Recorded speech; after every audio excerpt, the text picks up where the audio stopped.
Hi everyone, welcome back to my channel. I'm Shamira Benson, one part of Team Benson, and it's gonna be a day in my life. We have a lot to go and do today, but first we need to really get some of the weight off my tomato vine, so we need a ladder. So if you guys are new to my channel, I am a desert, small space, Jewish urban gardener. And I garden here in zone 9B in the Arizona desert.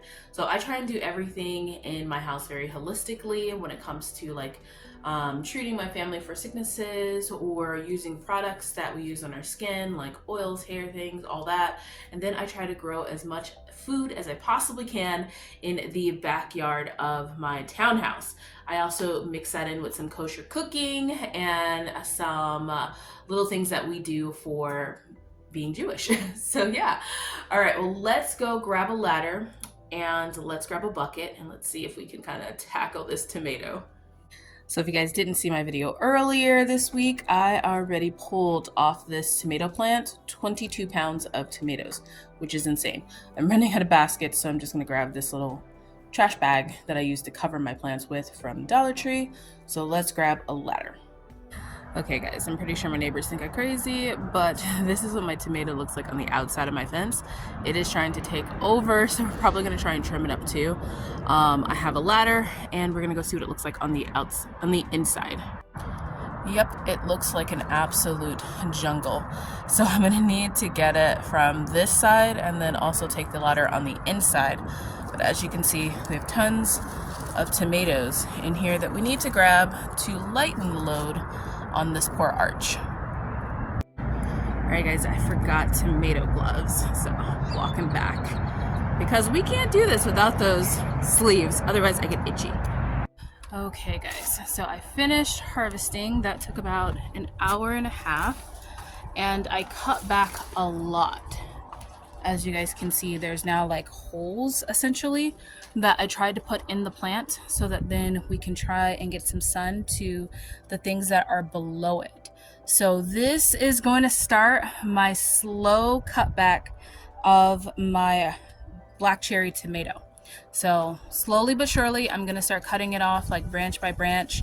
I didn't find any hornworms, but if I do, I will leave him on there so that then he can help me kind of trim this thing up.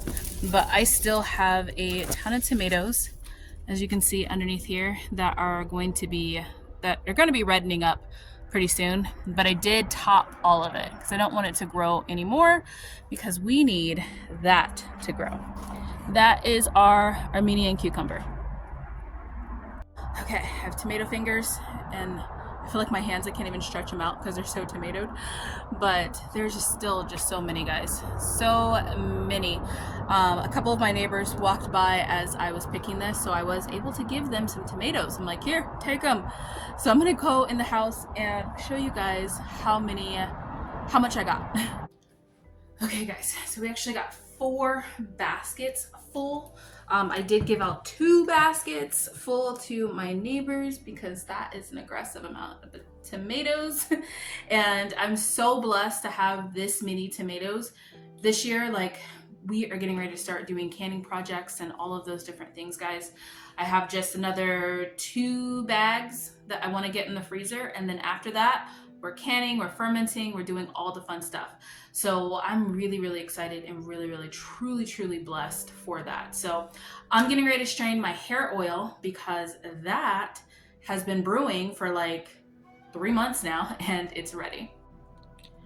Okay guys, so our hair oil is all set and I've actually started using it, just kind of dipping my finger in it and using it. But this one is rosemary, curry, and then I think I put grapeseed oil, and I know I put some castor oil in it. If you guys watched my video a long time ago when I made it, and this has been sitting. So now I'm going to strain this into here and then I'm going to start a new batch. Okay, so we're just letting that strain right in there. Now because of the castor oil, I'm not going to be able to like compost this because the castor oil, a castor plant is very strong. And I don't want that in my worm bin. And then also, like, I'm not gonna like fry this up or cook it or anything like that, just because you don't want to eat castor oil or you don't want to eat castor plants, aka the castor oil, because it'll give you diarrhea. Okay guys, me and my neighbor were talking about how important it is for community. You know, just being able to share the things that you have and say like, hey, I have an abundance of this. Would you like some of this? Would you like some of that? Or just being able to support each other in different projects, different endeavors, or just different things. That is such a huge thing. And I think that that's something that we have been slacking on as people. So we need to start doing more of that, because the only way that we're going to build strong communities against anything is just by being able to talk and support one another. So I have my hair oil. I have a little squirt bottle that I've saved for years. This thing is super old. I think it was an old Garnier bottle. And then I have some extra right here, and it smells amazing. It smells like a mixture of curry and rosemary, but more so rosemary forward. So this I've been using in my hair for going on a couple of months now. This is my second batch, and it's made my hair a lot thicker, and it's grown a lot faster, like really fast. So I know I don't show my hair on my channel, so you guys just have to trust me on this. But yeah, it's made my hair grow a lot faster. So I'm getting ready to start some more of this. I think I need to go get some castor oil. So I'm gonna start some more of it probably today or tomorrow or something like that. But yeah, we're gonna do one more kitchen thing when I come back, but I need to pause for work. So I just thought about it, and Miss Goldie flew away for a second, literally while I almost fell off the ladder trying to pick tomatoes. So I want to go water where her, not like where her nest is, but like on that side, because I haven't been watering on that side unless she's not there. So since she's not there, I'm going to take that opportunity to give that spot a little bit of water before I start work. Also, since she's not here, you can see her little eggs right there. They're still not hatching. I don't know how long it takes. It takes forever, it feels like. I don't want to touch the area because I don't want to like leave my scent. But yeah, that's her little eggs. All right guys, so I am at a place that is truly, truly special to me. I don't know if I'm going to put this on YouTube or not, but it is my grandmother's house. And I wanted to show you guys her gardening, because this is where it's all got started for me, because my grandmother always had a garden for her family. Now, I never showed her garden before because she lived here alone, and I didn't want to have her home on YouTube where there's thousands of people. But my grandmother is now not doing so well anymore, so I wanted to not only have this memory, so I want to show you guys too. So guys, there's nothing in it. My grandma had a huge backyard. There used to be tons of more trees. That one is a lemon tree, which is the last one there. But this was always the family garden. There was always covered with all different types of things. There was an in-bed ground garden along in the sides too. There was also pots and all the different things. Whatever you wanted to plant, my grandma would plant it for you. I think this is where I got a true love of vegetables, because literally if you wanted something, my grandma would just say, okay, well, go put it out there. And it's funny because she actually did not like vegetables, but I think it helped us develop a love for them, because we could always plant something here in the hot desert. So I just wanted to share that with you guys. Okay guys, so I'm back at home, and I think that that's going to be enough sharing for today, because that was kind of like a lot. So my grandmother she is old, like she's up in age, and so now she's no longer able to live by herself.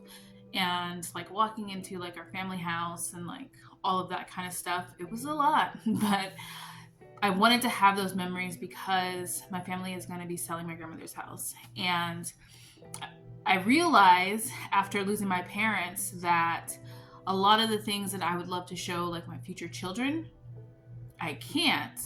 I was not going to be that person that cries on YouTube, but I realized that like I can't show my future kids a lot of the things from my parents. And so I wanted to make sure I had a clip of that garden, because that was the garden that started it all.